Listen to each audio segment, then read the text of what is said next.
Hello everybody, a new day, new session, new chapter. So this is going to be the first looking at straight line graphs. This is chapter 5 in the blue algebra book for the year 12 portion of the A-level course. I'm not going to pretend this is going to be groundbreaking to you. Hopefully this is going to be pretty much nothing new as such. It's going to be a grounding on what you should know already from GCSE. But we do need to be very fluent at these skills. I'm going to talk you through in this session, because after this particular video lesson, things are going to become more difficult and those algebra skills are going to become slightly more involved in terms of the difficulty you need to be comfortable with. So, as I say, it should just be, in essence, a recap of straight line graphs from GCSE, maybe with a few bits and pieces added on. So let's have a look first of all at the warm-up questions, which we always have. So 4 for you today, almost always as 4, today's no exception. Have a go at these and use this video to see if you got them right afterwards. If you need to make any corrections to your mistakes, use what I'm saying on this to help you understand where you may have gone wrong. Let's have a look then at question 1. Question 1, we're asked to solve this equation here, where we've got 25 to the power x equals 5 to the power 4x plus 1. This could be a nightmare if you don't see the bigger picture, which is that both 5 and 25 are powers of 5. So the most important thing, we need to rewrite 25 as 5 squared. So 25 to the power x is the same as 5 squared to the power x. We can leave the right hand side, for now, as it is. Now we need to remember the power of a power law for indices. So squared to the power x, we multiply the 2 and the x to see that 5 to the power 2 to the power x is the same as 5 to the power 2x. And that equals 5 to the power 4x plus 1. And so the left-hand side is equal to the right-hand side. The base values are the same. And if this is equal to that, and the bases are the same, it stands to reason that the exponents, the powers, must be the same. In other words, 2x must be the same as 4x plus 1. So we now have a simple equation which we can solve. So if we were to subtract 4x on both sides, we get that minus 2x equals 1. Divide through by minus 2, we'll see that x must be minus a half. And that's all we need to do for question 1.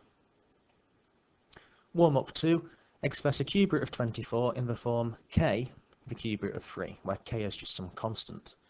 So we can rewrite the cube root of 24 in terms of being the cube root of 3 multiplied by the cube root of 8, and we can do this because 3 times 8 is 24. Luckily, the cube root of 8 we can calculate easily. What number multiplied by itself 3 times gives us 8? That's 2. The cube root of 8 is 2 because 2 cubed is 8. And so this becomes 2, then the cube root of 3. And that's all there is to that one. Question 3, fully factorise this expression. Now, what I don't like about this is that the highest power of x is negative. So what I'm going to do is factorise out a minus from all of these terms. And in fact, we can go one step further, because every term is even, we can factorise out a minus 2. So we can say this is equal to minus 2 lots of 3x cubed plus x. And then we've got a minus 2 here, we need to end up with 20x, so we need to have minus multiplied by a minus to make that positive. So minus 2 times minus 10 works, and that needs to be an x. But you're probably wondering, well, there's an x in each of these, so couldn't we have gone further? The answer is yes. I could have done this in one step, but I'm doing it in 2. We can factorise out an x from each of these terms. So one step further, we can say this is equal to minus 2x, brackets 3x squared. Whoops, sorry, that should be x squared. I do apologise. Big mistake there. Just spotted it. So that should be an x squared. So we're going to have minus 2x brackets 3x squared plus x minus 10. So just looking inside these brackets now, we have a quadratic which we need to factorise if possible. So we look for two numbers which multiply together to give us minus 30. In other words, we multiply this 3 by the minus 10. So we need two numbers that multiply together to give us minus 30, and when we add them up, it gives us positive 1. And so what two numbers could those be? Well, the two numbers we could look for are positive 6 and negative 5. Because 6 times minus 5 gives us minus 30, yet 6 minus 5 gives us the 1. And so we can rewrite this 1x as, oops, just change that into the black colour. We can rewrite the x as positive 6x minus 5x, and of course with this minus 10 at the end.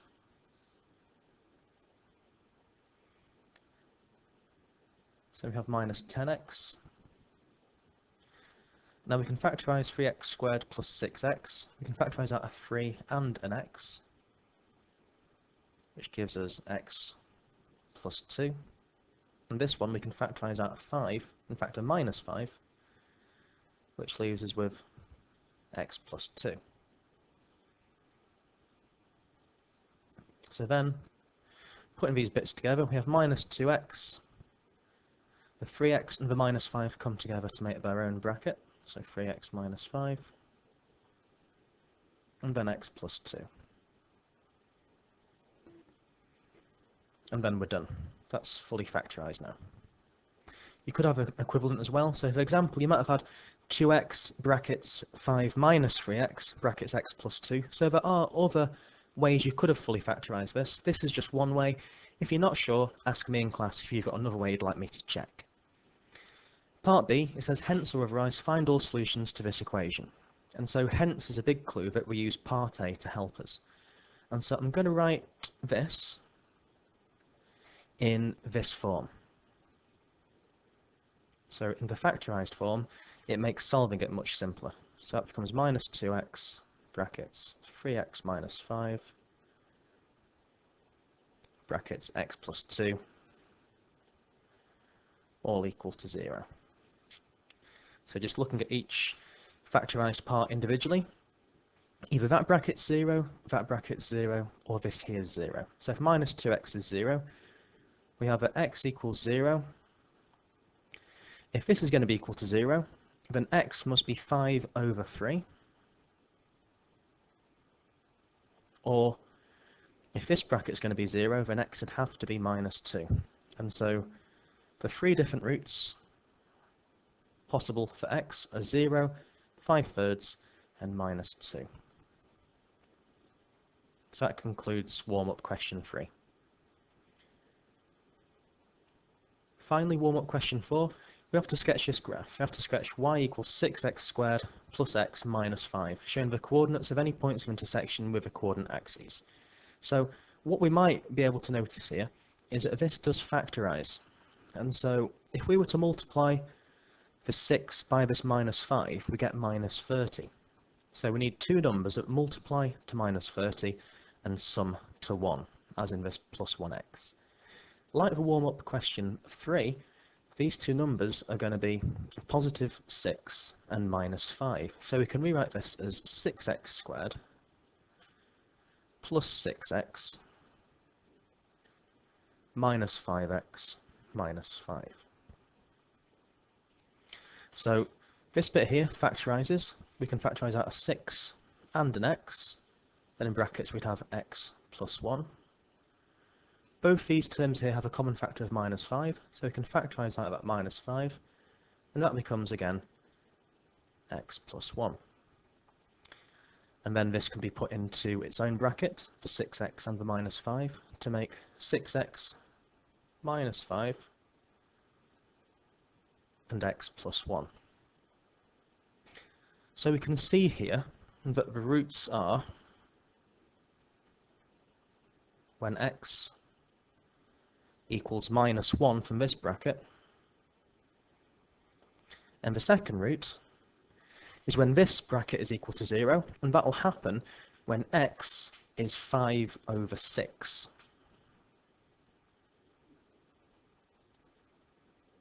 We can also work out the y-axis intercept by substituting in x equal to 0. So when x is 0, y will be 6 lots of 0 squared, 0, plus 0, still 0, minus 5. So the y-axis intercept must be at minus 5. So we can also write this in. The y-intercept is minus 5. And so we have pretty much all the information we need to do this sketch based on what we need to show. This is every single intersection of the roots and the intercept. So it's going to look a bit like this.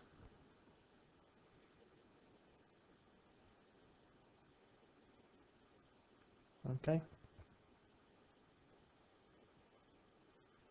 So what we have here is x at minus 1 at this end, x being 5/6 at this end, and the intercept is at minus 5. So let's move on to some recapping of GCSE, the standard forms of the equation of a straight line. So this probably won't be any new news to you, okay? What we need to remember from GCSE, you might have seen this about 1,000,001 times, I don't care, it's still relevant now more than ever. The standard equation of a straight line is y equals mx plus c, where m is the gradient and c is the y-axis intercept. No prizes if you knew that already. So, the gradient, m, of a straight line is just simply a measure of its steepness. So, informally speaking, it can be measured between 2 points as the change in y divided by the change in x, which even more informally is the rise in the straight line divided by the run of a straight line. And where m is negative, the graph is sloping downwards like such. So that's where m is negative, and when m is positive, the line will be going upwards. And so this is just if m is negative, and here this is if m is positive. A bit more information for you. You can also define m very simply as it's just the units of increase in the y direction for each unitary increase in the x direction. So all it means is every 1 unit along, how far up and down does y go? It's as simple as that.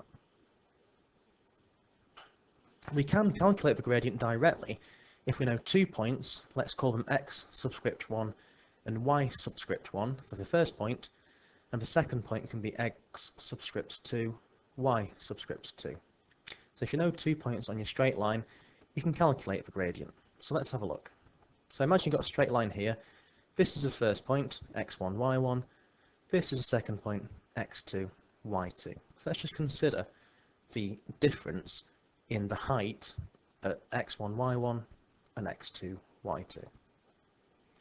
Well, the difference in height, which I've highlighted in yellow, that's just going to be the final height, y2, subtract the initial height. Just the difference is y2 minus y1. The difference between any two numbers is just one subtract the other. And so that's y2 minus y1. In a similar way, the difference between the x-coordinates of x2 and x1 will be x2 minus x1, which is this distance here, which I've also highlighted in green.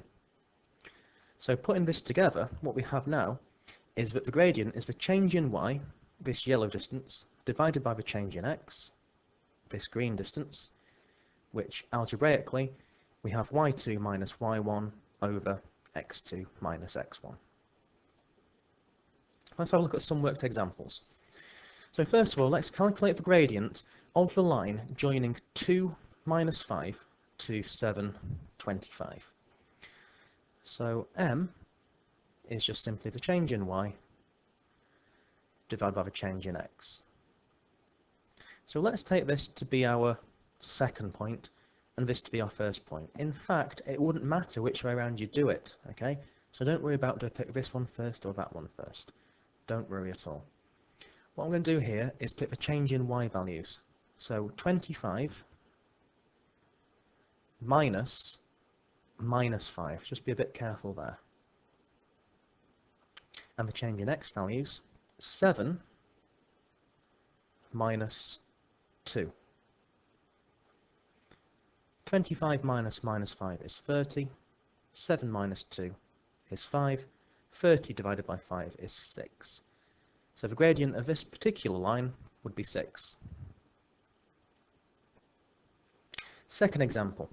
Show that the points A, minus 3b, 8b, B, which is 0, 2b, and C, which is 4b, minus 6b, are collinear.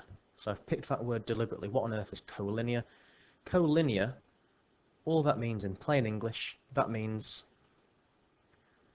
lie on the same straight line. So not only are they parallel, they're on the exact same straight line as one another. Or, another way to think about it, if you have 3 points, or any number of points that are collinear, you could draw a straight line that goes through all of them. That's all it means. So, what we need to do first of all, well, not what we need to do, but what I'm going to suggest we do is you picture this. Okay? So if you picture it, we've got 8b, 2b, minus 6b. So as b is going up on the x direction, it's going down here. So if you're not sure what to do, you could do worse than just doing a little straight line sketch like this. So if you imagine this being A, this might be B, and this might be C. So A is minus 3b, 8b. I'll just say again, you don't need to do a sketch, okay? It's just if you want to. I'm going to show you how you could to help you. B is 0 and 2b. And C, we've got 4b minus 6b. So what we're going to do here, we're going to consider these 3 points in 2 separate segments. We're going to think about the segment from AB and then the segment from BC. Okay, so let's just think about the gradient as we move from A to B. So the gradient from A to B is the change in y between A and B. So it ends up being 2b. The y coordinate began being 8b. So the change in y is 2b minus 8b. The change in the x coordinates are 0 minus 3b. Again, a little bit careful with the minus business. So 2b minus 8b, we have there minus 6b. 0 minus 3b is positive 3b. The b's cancel, and we have a gradient of minus 2. Next, we do the same for b to c. So let's think about the gradient as we move from b to c. So the final y-coordinate is minus 6b. Then we subtract the initial y-coordinate at b, which was 2b. So the change in y is minus 6b minus 2b. And the change in x is 4b minus 0. So this simplifies to minus 8b over 4b. Again, the b's cancel, and we're left with minus 8 over 4, which is minus 2. So what have we proved here? We've proven that AB and BC have the same gradient of minus 2,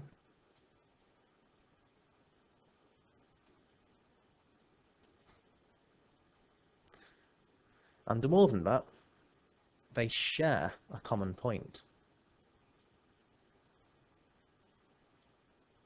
They share a common point because B is common in AB and BC.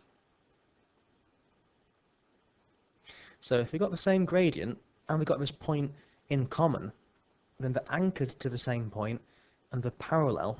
Therefore, this is necessary and sufficient to prove that ABC must be a straight line. So therefore, ABC is a straight line.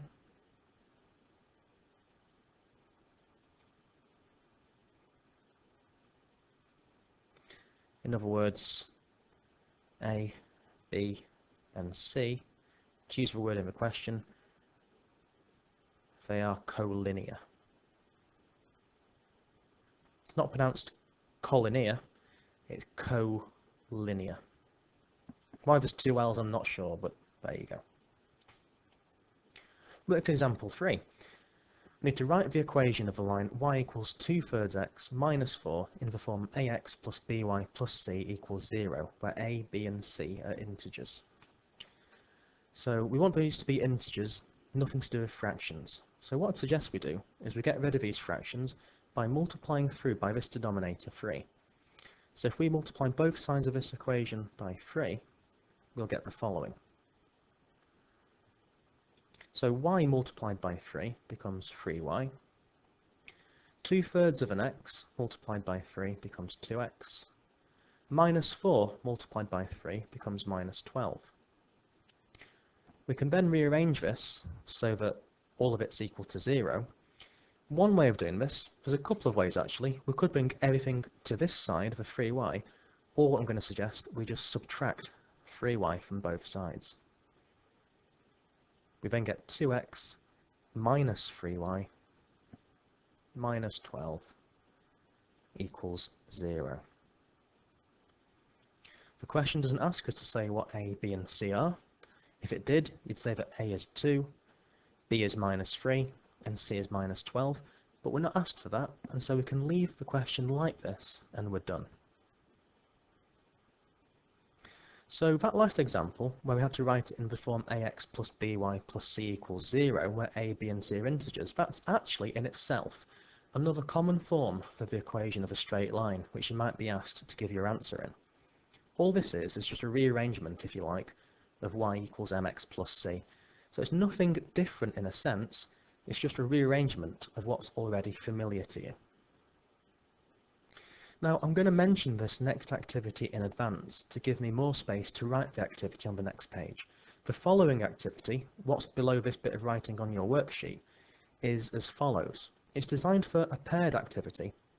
You need to match each of the written equations labelled 1 to 8 in the left column to an equation in the middle column, where the middle column is a rewritten form, where it's in the form y equals mx plus c.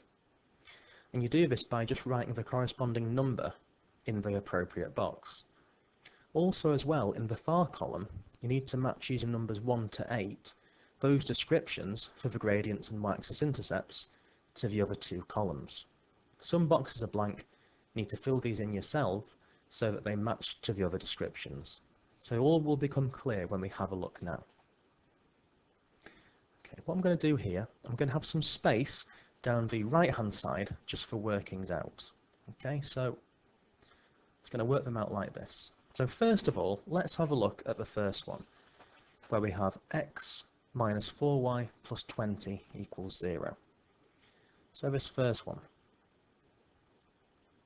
if we were to add 4y to both sides, we'd have 4y equals x plus 20.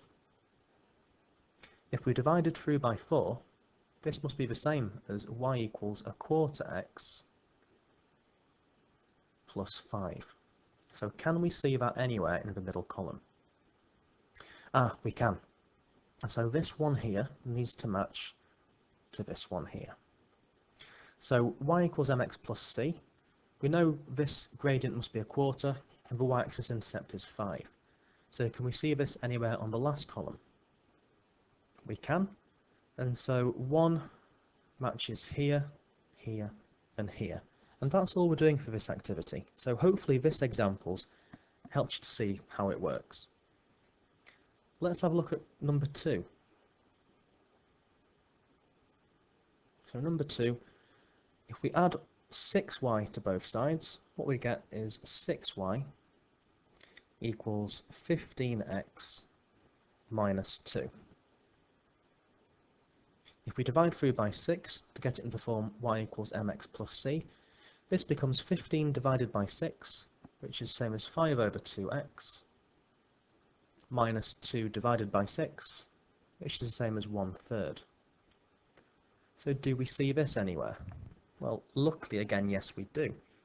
This one here is down here, number 2.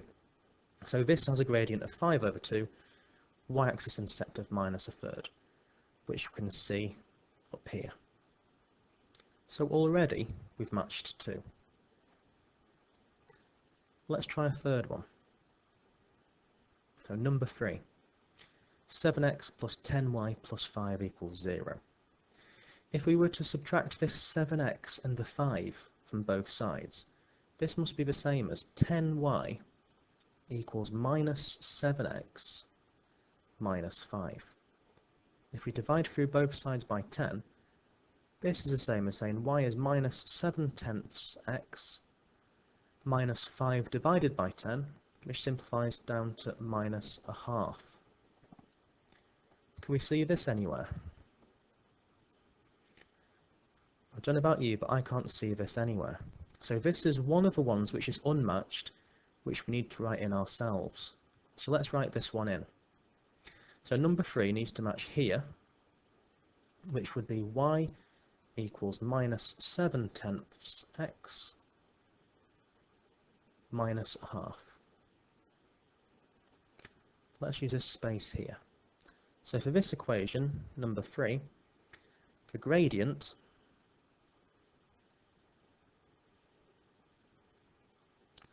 is minus 7/10, and the y-axis intercept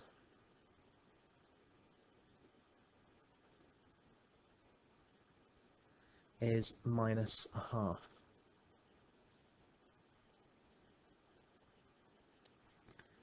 So let's make some more space and do some more. So we've already matched 3, so we're going good. Let's try and do some more. So let's have a look at this fourth equation, number 4 in the left column. We have 5x minus y minus 2 equals 0. If we add y to both sides, number 4 becomes y equals 5x minus 2, which is already in the y equals mx plus c form. We can see this here at the top, so number 4 matches here. Okay, and the description, we'd look for a gradient of 5, y-intercept of minus 2, it matches here. So that was particularly straightforward, number 4. Not much rearranging to do. Let's try number 5. If we add 17x and subtract 1 to both sides, number 5 would rearrange to 3y equals 17x minus 1. If we divide through by 3 now, we get that y must be 17 over 3x minus 1/3. So can that be seen anywhere? Don't think it can it? So what we need to do is we need to match this one ourselves. So let's use this space for number 5, where number 5 in y equals mx plus c form is y equals 17 over 3x minus 1/3. So let's write number 5 here. So for this one, we can see that the gradient must be 17 over 3. And we also see that the y-axis intercept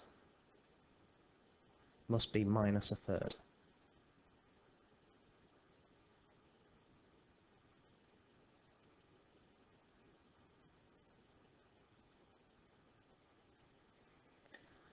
Let's try number 6 now. Number 6, we have 10x plus 3y minus 6 equals 0. Let's rearrange this. Subtract 10x and add 6 to both sides. We'd see that 3y equals minus 10x plus 6. If we divide through by 3, we get that y equals minus 10/3 x, and 6 over 3 becomes 2. So can we see this one anywhere? Well, number 6 I can see was at the bottom, so number 6 matches to this one here. The gradient of this is minus 10/3 and the intercept is 2, which matches perfectly to this description here. So now we only have another 2 left to go. So let's have a look at number 7. If we add 20y to both sides, we get that 20y equals 4x plus 15. If we divide through by 20, 4 divided by 20 is a fifth, so that's 1/5 x, and 15 divided by 20, that's 3/4. So can we see this anywhere with one of these 2 unmatched ones? Then we can. It's this one here, near the middle. And that matches to this description at the very bottom, where the gradient must be 1/5, and the y-axis intercept is 3/4. Last, you'd think that number 8 matches to these ones. By process of elimination it must do, but let's just check to see if that's right. Does this here become this here? It should do, unless I've made a mistake. Wouldn't be the first time, but I promise you this time's not one of these times. So if we rearrange this equation, we get 3y equals minus 2x plus 3. Then divide through by 3, we can see that y must be minus 2/3 of an x plus 1, which, yes, indeed, is what we've got here. And that would give a gradient of minus 2/3, because the coefficient of x is minus 2/3, and the plus 1 at the end means that the y-axis intercept is plus 1.